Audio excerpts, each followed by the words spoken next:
زبردست کیپ بھی پہن رکھی ہے, چترالی ٹوپی یا پشاوری ٹوپی. لگتا ہے کہ پی پی پی کے جلسے سے آ کر وہاں پہ کچھ زیادہ ٹھنڈ تو نہیں لگی رفعت اللہ آپ کو؟ آپ میوٹڈ ہے, تھوڑا سا انمیوٹ کر دیجیے اپنے آپ کو. جی تو ابھی ہمارا آخری سیگمنٹ ناظرین ہے, پاکستان پیپلز پارٹی کا جلسہ ہوا, بہت بڑا شو ہوا ہے پشاور میں, اور 54ویں ان کی سالگرہ تھی پارٹی کی بنانے کی. جی بالکل بالکل. جی رفعت اللہ, جلسے کا آنکھوں دیکھا حال یا جو سنا آپ نے دیکھا, ذرا وہ بتائیے ہمیں. بہت شکریہ رضا صاحب, کافی بڑا شو تھا, اس میں تو شک نہیں ہے. یہ جو رنگ روڈ کا علاقہ ہے پشاور کا, ایک بائی پاس ہے جو اب موٹر وے کی طرف آپ جاتے ہیں, تو وہاں پہ یہ ایک روایت سی بن گئی ہے کہ جتنی بھی سیاسی جماعتیں ہیں وہ سب آج کل وہاں پہ جلسے کر رہی ہے. تو 7 نومبر کو یہاں پہ یہ پی ٹی آئی کا ایک جلسہ ہوا تھا. پی ٹی آئی نے کافی عرصے کے بعد, جب سے یہاں یہ جو موجودہ ان کی حکومت ہے تقریباً 3-3.5 سال میں, انہوں نے اس طرح کا کوئی جلسہ نہیں کیا تھا. تو اس میں چیف منسٹر بھی تھے, تو اسی مقام پہ انہوں نے جلسہ کیا تھا, اور وہ جلسہ بھی ان کا بڑا ناکام رہا. تقریباً 4-5 ہزار سے زیادہ لوگ نہیں تھے. پھر 20 تاریخ کو اسی مقام پہ پی ڈی ایم کا جلسہ ہوا, پاکستان ڈیموکریٹک موومنٹ, جو کہ ظاہر ہے ایک سیاسی اتحاد ہے. اس میں مولانا صاحب تھے, آفتاب احمد خان شیرپور صاحب تھے, اور جو شاہ حقان عباسی صاحب بھی وہ ریلی تھی, بلکہ وہ ریلی انہوں نے ریلی کا انعقاد کیا تھا. لیکن پھر جب وہ اس میں لوگ کم تھے تو انہوں نے فوراً جو ہے نا اس کو جلسے کی شکل دے دی. لیکن وہ بھی بڑا مایوس تھا. اس میں تقریباً میرے خیال میں 1500 یا 2000 کے قریب لوگ تھے, یا اس سے بھی شاید کم تھے. اس پہ وہ بڑا خفا بھی ہوتے ہیں جب آپ ان کو بتاتے ہیں. تو لیکن آج جو پیپلز پارٹی کا جلسہ تھا وہ کئی گنا بڑا جلسہ تھا. جو جلسے کے منتظمین ہیں ان کا یہ کہنا ہے کہ انہوں نے کوئی 25,000 کے قریب جو ہے نا وہ کرسیاں وہاں پہ لگائی ہوئی تھی. تو اب ہمیں نہیں پتا کہ وہ واقعی 25,000 تھی یا نہیں تھی, لیکن وہ ساری کرسیاں تو مطلب بالکل بری ہوئی تھی. پھر جو اس کے ساتھ ایک جس جگہ پہ, جس روڈ پہ جلسہ تھا, اس کے سائڈ پہ بھی ایک اور روڈ ہے, وہ روڈ بھی جو ہے نا تقریباً بری ہوئی تھی. میں اصل میں خود تو نہیں جا سکا, لیکن میں نے وہاں پہ جو ہمارے دوست تھے ان سے میں نے فون پہ رابطہ کر کے ساری ڈیٹیل میں نے لے لی تھی, میرا اپنا شو تھا. تو وہ جو ہمارے دوست ہیں وہ بتاتے ہیں کہ تقریباً 1 کلومیٹر کے فاصلے تک لگ بھگ جو ہے نا لوگ تھے. تو ایک لحاظ سے دیکھیں تو بہت بڑا جلسہ تھا. اور جو حالیہ جیسے میں نے آپ کو ذکر کیا, پچھلے چند مہینوں میں پشاور کے اندر جتنے بھی جلسے ہوئے ہیں ان میں ان کا یہ بہت بڑا جلسہ تھا.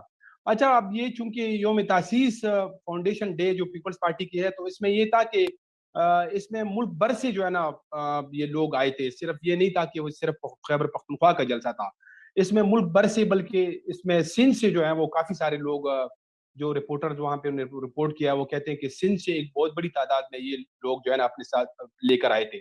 اس میں ان کی جتنی بھی پارلیمنٹیرینز ہیں, ایم این ایز ہیں, ایم پی ایز ہیں, چاہے سندھ کے ہو یا مرکز میں, وہ سارے اس میں موجود تھے. تو اس لحاظ سے ایک بہت بڑا شو تھا یعنی.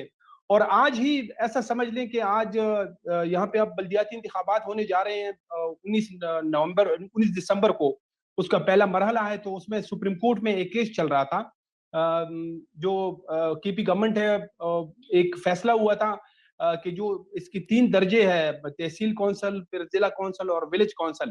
ان میں جو ولیج کونسل اور نیبرہڈ کونسل ہے, ساری ضلع کونسل نہیں ہے, اس میں ان 2 کے انتخابات پی ٹی آئی حکومت نے وہ غیر جماعتی بنیادوں پہ کرانے تھے. لیکن پھر وہ ہائی کورٹ نے اپوزیشن کے حق میں فیصلہ دیا جماعتی بنیادوں پہ. اس کی آج اپیل کی, وہ بھی سپریم کورٹ سے جو ہے نا وہ مسترد ہو گئی ہے. اب سپریم کورٹ کا حکم ہے کہ تینوں درجوں پہ جو ہے وہ جماعتی بنیادوں پہ ہوگی.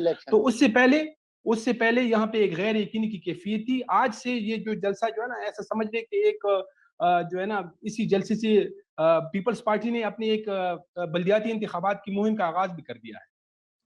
ہاں بالکل. رگزئی صاحب یہ مجھے بتائیں کہ جو جلسہ تھا وہ اچھا تھا, کافی نظر بھی آ رہا تھا, وہ بات ٹھیک ہے آپ کی. ہمیں یہ بتائیں کہ جو بدلتی ہوئی سیاست ہے خیبر پختونخوا میں, اس میں کتنے امکانات ہیں کہ پیپلز پارٹی اگلے بلدیاتی اور عام انتخابات میں جو اپنی کھوئی ہوئی پوزیشن ہے وہ بحال کر پائے گی, یا اس سے بڑھ سکتی ہے؟